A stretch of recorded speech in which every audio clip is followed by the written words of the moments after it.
Hello everyone, আসসালামু আলাইকুম। Welcome back to my new video. সকাল সকাল ঘুম থেকে উঠে দেখি আমার মা রান্না বসিয়ে দিয়েছে। এখানে মাটির চুলার রান্না। গ্রামের মানুষ মাটির চুলায় রান্না করতে স্বাচ্ছন্দ্য বোধ করে, আর আমার মাও মাটির চুলায় রান্না করতে পছন্দ করে।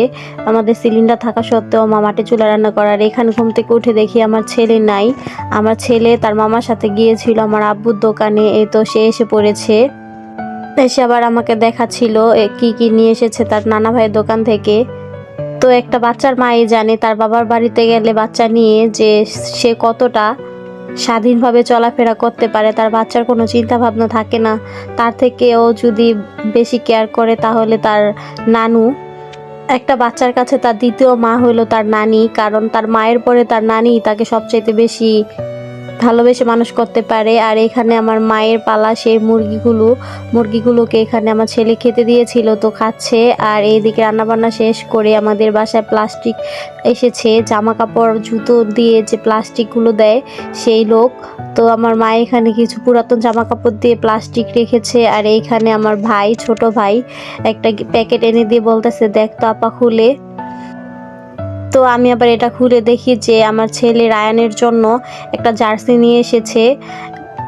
আমার ভাই আবার খুব খেলার পাগল, তো জার্সি এসব জিনিসই বেশি কেনে। আর তার জন্য রায়ানের জন্য একটা জার্সি নিয়ে এসেছে, ওর জন্য নিয়ে এসেছিল। আর এই তো এখানে আমার ছেলে খেলা করতেছে। এটা বিকেলে আমরা সবাই এখানে বসি। এই জায়গার পরিবেশটা খুব সুন্দর, শান্ত, তো বাতাস আছে, খুব ভালো লাগে এই জায়গায়। আমরা প্রতিদিনই এখানে বসে আড্ডা দিই সবাই। আর দেখুন গ্রামের কি সুন্দর দৃশ্য, আপনাদেরকে একটু দেখাই। গাছপালাগুলো কি সুন্দর, বাসা থেকে বের হলে কি সুন্দর ধনেপাতা, আম গাছ, জাম গাছ, নানান রকম গাছ দিয়ে ভরপুর।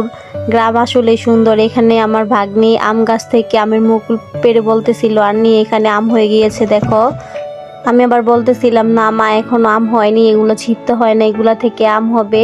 আপনাদেরকে একটু ঘুরে ঘুরে দেখাচ্ছি। দেখুন কি সুন্দর সুন্দর সবজি গাছ, ফল গাছ। এই হলো গ্রামের সৌন্দর্য। আসল সৌন্দর্য গ্রামেই পাওয়া যায়। শহরে থাকলে হয়তো এগুলো দেখতেও পারবেন না, উপভোগও করতে পারবেন না। আসলে গ্রামের জীবন সবচাইতে বেস্ট। গ্রামের মানুষগুলোও খুব সহজ সরল হয়। তারা সবাই একসাথে মিলেমিশে বসবাস করতে চায়। কারো বিপদে কেউ বসে থাকতে পারে না, সবাই একসাথে থাকে। আর এই তো এখানে আমার ফুফাতো ভাই, চাচাতো বোন দুইজন ডালিম গাছে উঠতেছিল ডালিম পাড়ার জন্য। তো আমি আবার ওকে গাছ থেকে নামিয়ে দিলাম, বলতেছি না ডালিমগুলো এখনো খুব ছোট। আর এখানে আমার ছেলে আর আমার ভাগ্নি খেলা করতেছিল। আর বাসায় গিয়ে দেখি আমার ফুফাতো ভাই কিছু মাছ ধরে নিয়ে এসেছিল নদীর পাড় থেকে। মাছগুলো দেখুন কি সুন্দর, ফ্রেশ। আজকের ভিডিওটা তবে এই পর্যন্ত। আল্লাহ।